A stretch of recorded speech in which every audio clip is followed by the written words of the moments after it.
How long should your resume be, and what is one of the most competitive job markets that I've seen in 20 years as a career coach? Well, I'm going to give it to you straight, but it's going to take me more than 30 seconds to break it down. So if you don't have time, bookmark it and come back because if your resume isn't the right length, it could be hurting you. All right. So, first of all, there's a lot of misinformation out there about resume length. One of the most popular myths that I've heard is that your resume should only be one page long. That is such a lie. And let me tell you why it's hurting you if you're forcing yourself to fit everything into one page, because I know exactly what you did to get to that one page. Everything's in like an 8 to 9 point font, which is literally illegible. Even with reading glasses, I probably couldn't see it.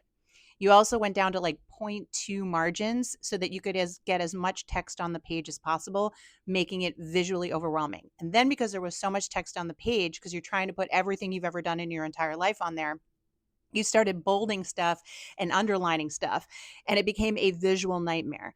See, the reality is, and there's plenty of studies to back this up, you can Google search them. Recruiters spend about 6 to 13 seconds skimming your resume. The human eye works in a Z pattern.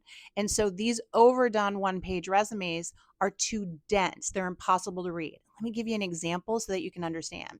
If I was to put up a fully blank piece of paper right now and put one word on it, it would take you a split second to read the word and comprehend. I might add a second word, still maybe a second. Add a third word, 10 words, okay, it's maybe a couple of seconds. Fill the page with 9 point font, I can't take it in.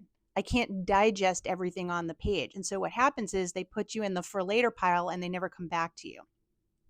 So on the flip side are the people that also decide, well, I don't want to do that. I want to make sure that my font is 11 point, which is what yours should be, and that I've got good margins. So my resume is 5 pages long. Also not going to work. Folks, if you have that much to say on a resume, you're coming across as narcissistic or desperate.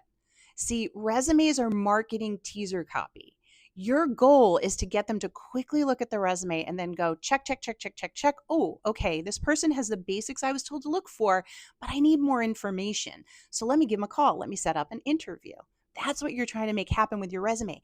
When you put everything that you've ever done on there, again, it sends a message of narcissism or desperation, or even worse, if they don't see what they're looking for, they assume you don't have it.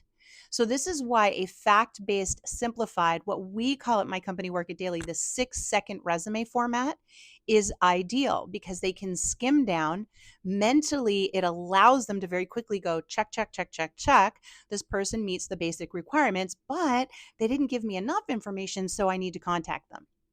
And I will tell you that when people use our format, they'll start getting interviews, but then the person will say to them, yeah, your resume was great, but I had to call you for more information. You should put all this other information on your resume. And I tell them, smile, nod, say thank you, and don't change a thing. Because if you had put all that information on there, that would have made it easier for them to not call you. That's why we create a 6-second skimmable resume. And by the way, I'm not just making this up. We did a blind test over at my company. We put that traditional resume we see out there all the time that's completely overdone, that a lot of resume writers use, versus our 6-second resume. 74% of recruiters preferred it. So we know that it works. Now, if you made it this far, you're probably saying, okay, JT, show me the resume.